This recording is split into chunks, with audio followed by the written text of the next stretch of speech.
The National Broadcasting Company wishes to call your attention to a program regularly heard on Monday evenings at 10 p.m. New York time over most of these stations. We invite you now to listen, evaluate, and perhaps become a fan of this regularly scheduled Monday night program. Here then, for your approval, is Nightbeat.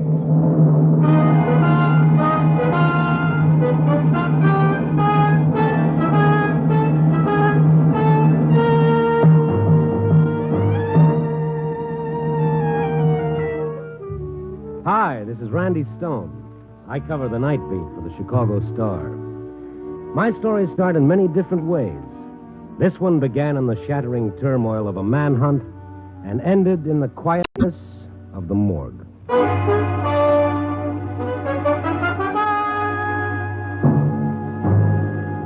Nightbeat, starring Frank Lovejoy as Randy Stone.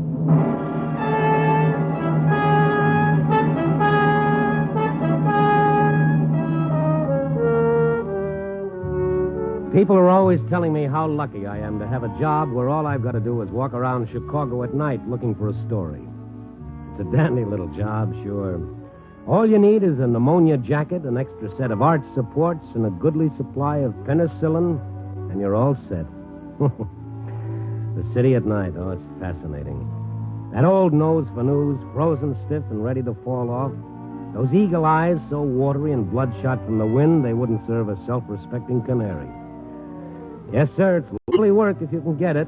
Oh, brothers and sisters, have I got it.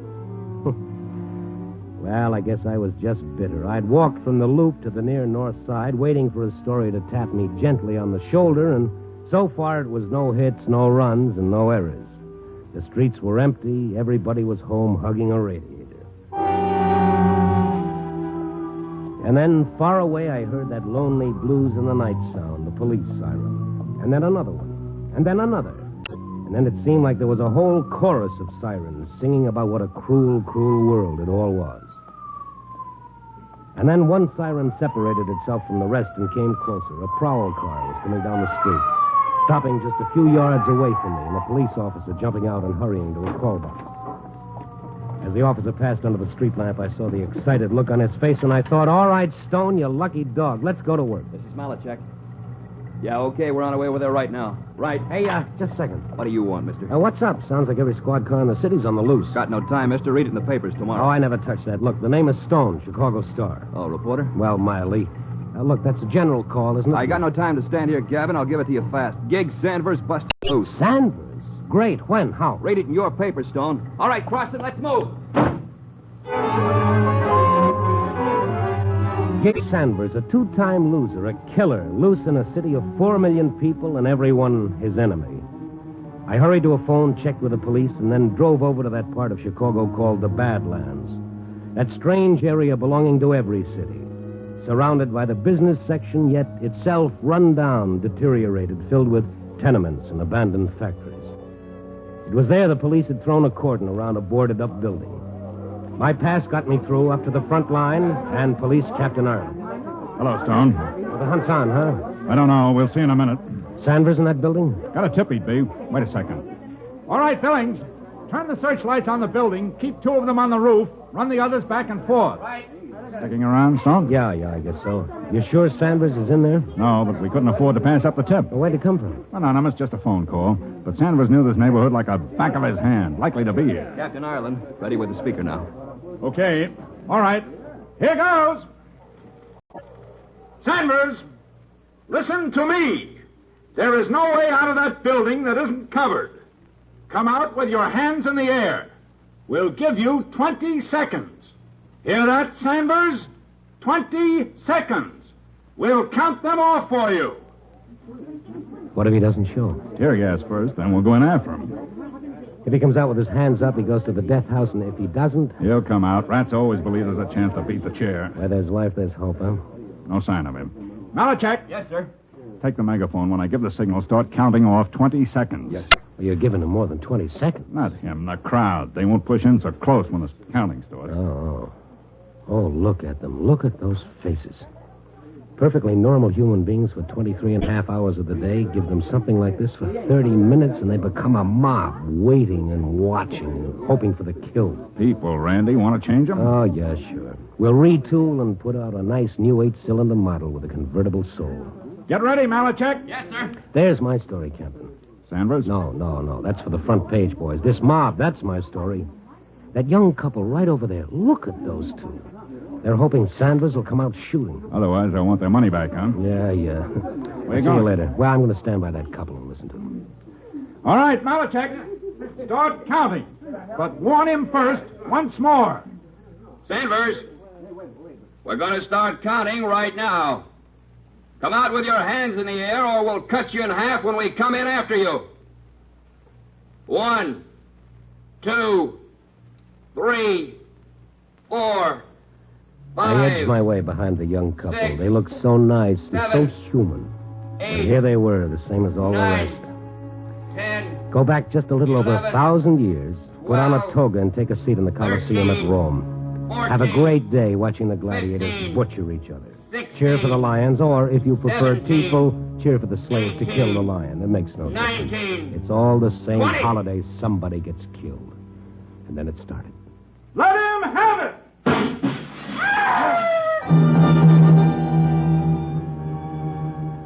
It was all over in a few moments. The tear gas, the police rushing with their masks on, the crowd straining forward to get a glimpse of Sanders. But there was no Sanders, and the police came up. Nobody in there, Captain Ireland. He must have been. No, sir, not a soul. We've covered every inch. I watched that crowd, and strangely enough, there was relief on their faces, even a little shame that they'd hoped for the kill.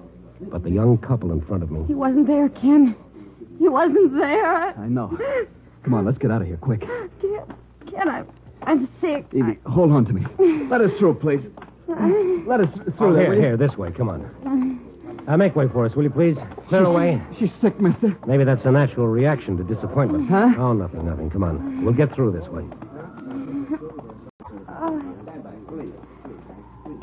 She's got to sit down a minute, mister. She's got Okay, here. Here's my car. Let her get in. Kenny, he wasn't there. He's loose. Never mind that.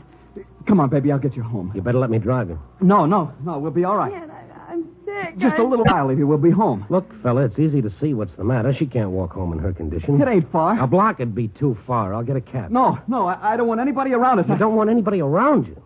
That's a laugh. You bring her out here to this? Why didn't you take her on a nice tour through the packing houses? Shut up.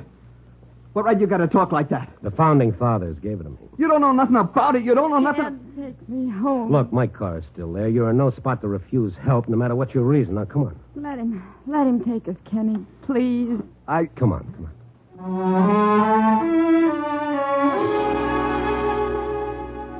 They lived very close. It didn't take over 3 minutes to get to their tenement building. I wanted to take her to a hospital, but she refused. She refused in a way that made me look at her hard. And there was another thing. The way she'd reacted when the police found out Gig Sanders wasn't in the old factory. Terror. That's what it was. Sheer terror. And then I helped her husband carry her up the stairs and into their meager little flat. On the couch, mister. Yeah. Okay. There. Now, have you got a phone? What for? Call a doctor. We ain't got a phone, but there's a drugstore. No, Ken. But, baby... We gotta get out. We ain't got time for a doctor. Now, just let me rest, and we gotta get out. You're in no condition to refuse a doctor. I'm all right now. Yeah, sure. It ain't gonna be for 3 weeks. That's what the doctor said. 3 weeks, and you drag her out to that great exhibition? Why did Shut up. I told you before you don't know nothing about it. Now mind your own business and leave us alone. What are you looking like that for? What's the matter with you? With both of you? Nothing. Oh, yes, there is. You're scared stiff. Of what? Please go, like Kenny says. Leave us alone. Well, let me phone for a doctor from the drugstore. I won't come back. Just the doctor. Evie? No, we ain't got time, Kenny. Don't you know that? We ain't got time. He's loose, Ken. He's loose. Evie, baby, don't, You're please. talking about Gig Sanders, aren't you? Why? Why are you afraid of him? Do you know him? Come on, what about a talk? No, not to nobody. You're scared of Sanders. Why? Look, mister, you helped us. All right, thanks. Now get out of here. Ken, we gotta tell somebody. I said nobody. You know what'll happen. We gotta tell. Mister, who are you? My name is Stone, Chicago Star. Newspaper. Newspaper. Does that frighten you? Maybe he can help. Maybe he can. Nobody can. You know that. I'll tell him. No, Evie, shut up. It was Kenny who tipped the cops. Evie. I had to tell somebody. Maybe he can help. That the truth, Kenny? I don't... Yeah. It was me tipped the cops. That Sanders was in the factory? I thought he might be. But he wasn't. All right, now tell me something else. How do you know so much about it? Now, come on, if you want me to help, I got to know you're on the level, so tell me. Tell him. How do I know he won't go straight to the police? How do I know that? We gotta trust somebody. We gotta. Can we trust anybody? Well, try it and see. Him and me... in the same gang once. I did time, but I got out before he did. I went straight because... All right, go ahead. It was for me. Oh. All right. How about the tip to the police? There'll be a reward, you know. Sanders is big time. I didn't do it for no reward. Okay, I'm sorry. Mr. Stone, help us. How? How can I help? By getting out now and keeping your trap shut about me. And that'll help? Oh, no. No, you'll be back where you started. Your wife knows that, or she wouldn't have asked me to help. Gig will come after us. How would he know that you gave the information to the police? You'll guess. We used that old factory plenty of times for a hideout. Nobody else knew how to get in. It's a cellar way. Well, let me ask you another question, Kenny. What? Why did you tip the police? Gig hates me. Why? Kenny married me while Gig was still in the pen. Oh, you were his girl. No, I never was. I never was his girl at all. I was like everything else Gig liked. Everything was his, no matter who it belonged to. To him, a girl was like anything else. His gun, his clothes. Anytime Gig Sanders wanted something, it was his. I never loved him. I told him, but he just laughed like what I felt didn't mean nothing. I see. And now? Now he's loose. He hates me because of Evie. And he's going to know I tipped the coppers.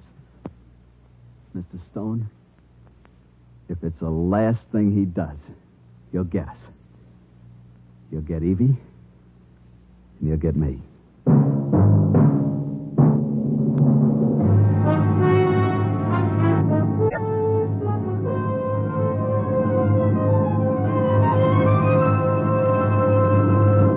NBC is bringing you an encore performance of Nightbeat, starring Frank Lovejoy as Randy Stone.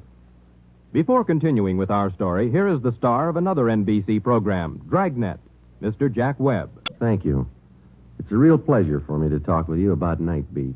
I know that you're enjoying this special encore broadcast and that you'll want to make it a habit to tune for Nightbeat in its regular Monday time period.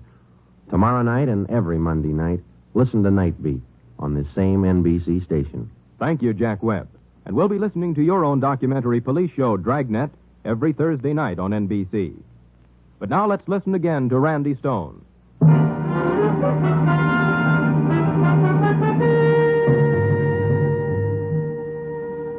These kids were scared. They were plenty scared. I asked them the only question that made sense, and I got my answer. Go to the police? Sure. A guy who served time goes to the cops. He tells them he gave him a bum steer. They got every copper in Chicago around that factory while Gig gets away someplace else. Yeah, they'd believe me, wouldn't they? Well, try it, and I'll go with you. Listen, you don't know. I changed my name. I moved all over the state looking for a job. This is the only place I could get one. I had to come back here. So what does that prove? It'll be in the papers. He'll lose his job, Mr. Stone. I can't do that. Not with Evie. Well, then what do you want me to do? Look, maybe if I give you a list of the places the coppers might find Gig, maybe you could tip him. And what if he doesn't show up? There ain't many places he can go. You know, look, maybe by this time he's out, maybe even out of the state. He's killed an officer. He won't dare to stay here. Gig, as long as he knows Evie and me are still alive, he'll stay. He hates me so much he'll take that chance. Does he know that you live here? No, I ain't even seen any of the old bunch at all. I moved around. Always moving to keep away. Mr. Stone, go to the police. But don't tell him nothing about me. Will you get it through your head that they'll protect you? Even so, Gig's got friends. If they find out it was me... Yeah. So you gotta go to the police. All right. Where's the drugstore? Right at the corner. You'll see. You stay right here. Keep your door locked until I get back.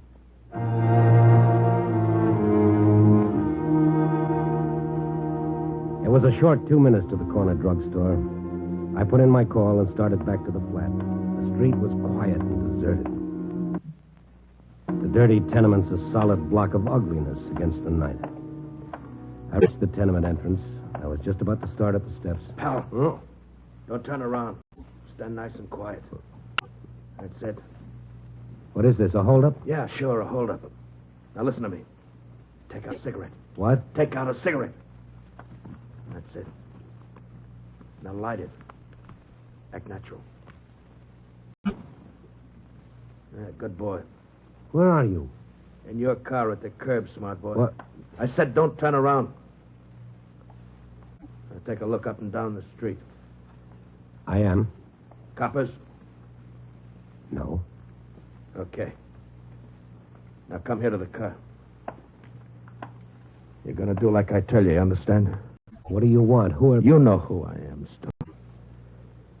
Yeah, I guess I do. Now listen. I'm going to that flat you come from. Don't do it, Sanders. Sure, I'm going to do it. This gun says I can do it. Leave the two kids alone. Yeah. All alone. You're wasting time, Sanders. Time you could use to better advantage. Sure. Now step back a couple of feet. I'm getting out. Just stand there. Keep smoking the cigarette. Okay, walk ahead of me. Straight into the house. Move.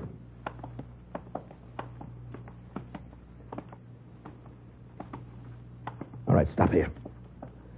Sanders, you're not going to do this and still have time to get away. Oh, you're really concerned about me, ain't you? But don't worry, I'm a big boy. Well, give him a break. Oh, sure. Like they was going to give me. Now, listen, you're going back up to that flat. You're going to knock on the door, and you're going to tell them to let me in. Is that all clear?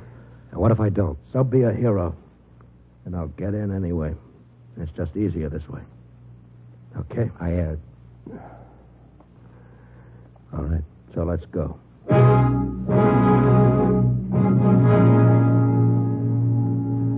The walk up the stairs was a nightmare. I walked down the hall toward the flat. The flat where those two kids waited behind a door that they thought would keep the terror and the death away from them. And then... All right, knock. Who is it? Answer. Sanders, please don't do it. You're going to answer him. Who is it? Answer. It's Stone, Kenny, but I don't... That's so. He was a long time... Inside, fast. Shut her up or I will. Evie, don't. You, Stone, lock the door. All right. Kenny boy. Over on the couch. Gig, don't hurt Evie. She's going to have... Yeah, I see. Congratulations. Listen to me. Shut up. Stone. What? Get over to the couch. And on your way over, turn out the light. Stay in line with the window so I can see you against the street lamp.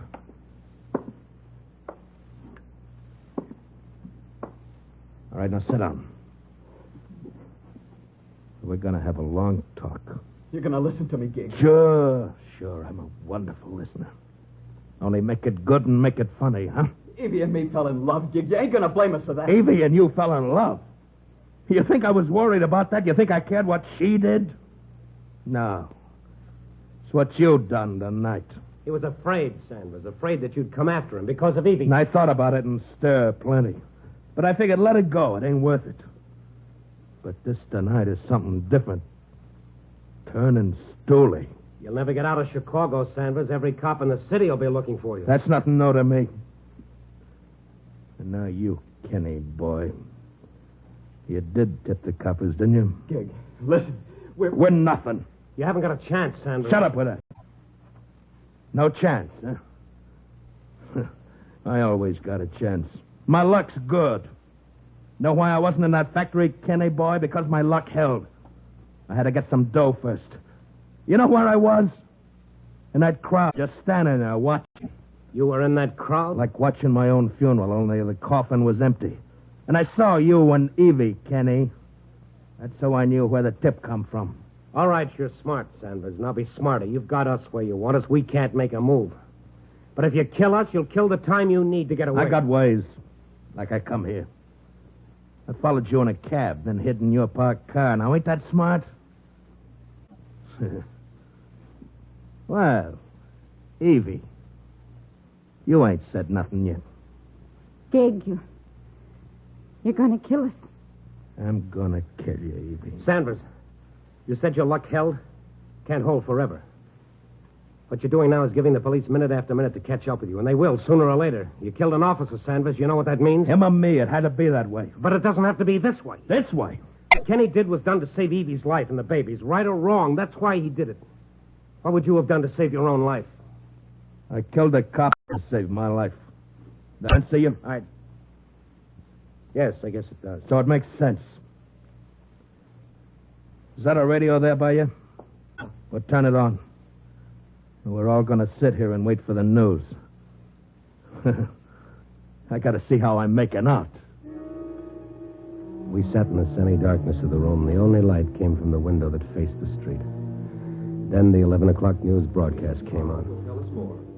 Tonight in Chicago, the city's manhunt goes on for Gig Sanders, convicted and sentenced killer. Acting on an anonymous tip, the police surrounded the old Phillips factory, but Sanders had not been there, or had escaped before the cordon could be drawn tightly. Meanwhile, rewards totaling $2,800 have been offered. Shut it off. And? Well, $2,800. That's a real nice nest egg, huh, Kenny boy? There wasn't any reward, not when There is no. Sanders, What do you want, Stone? you said you were smart. So, what are you getting at? Maybe you forgot one thing. Yeah? You came here in a cab. So? The driver get a look at your face? Don't give me that. Coppers will be here long before now. Oh, no, Sanders. Only about a half hour has gone by since they tried for you in the factory. Figure it out. By the time the cab driver reports, by the time the police check... Shut up! You're wasting time. You got half a chance if you take it. Yeah. Yeah, I guess you talked me into it. Okay. Now get going. Gig, no. Please, no. Gig. Not Evie. The baby. The baby, Evie. I could have been rotting in that factory by now. What satisfaction will you get from this, Sanders? Satisfaction? Everything in the world. You were friends. Yeah, we were friends. You tell him how good friends we were, Kenny? You tell him how we played in the same dirty, stinking streets, how we ate the same slop in the orphan asylum? You tell him all that? Gig. Yeah, Evie. You tell him how I was always the one to get Kenny out of jams when we were kids? Did I tell you that, too, Stone? No, but you're thinking of it. Remember it, Sanders. Oh, I am, yes. All Kenny wanted was a decent life. Even if it cost mine, huh? He wanted to live for his wife and his baby. And I want to live. For what? Oh, you shouldn't have said that, Stone. I didn't have nothing against you, not until you said that. I was going to the death house when I busted loose. I figured a million ways to get away, and I took a chance when it come. I killed a cop. A cop, and I know what happens to a cop killer. I know what... Yeah, now they're coming. I guess you were right about that cabbie. In a minute, the cops will be all set and ready. And I killed a cop. That's how bad I wanted to live. But nobody wants me to. Nobody. You hear? Nobody. Listen to me, Sanders. You listen to you. A few weeks ago, there was a leopard loose. And you know what people said? You know, Stone? Yes, I know. They felt sorry for the leopard. That's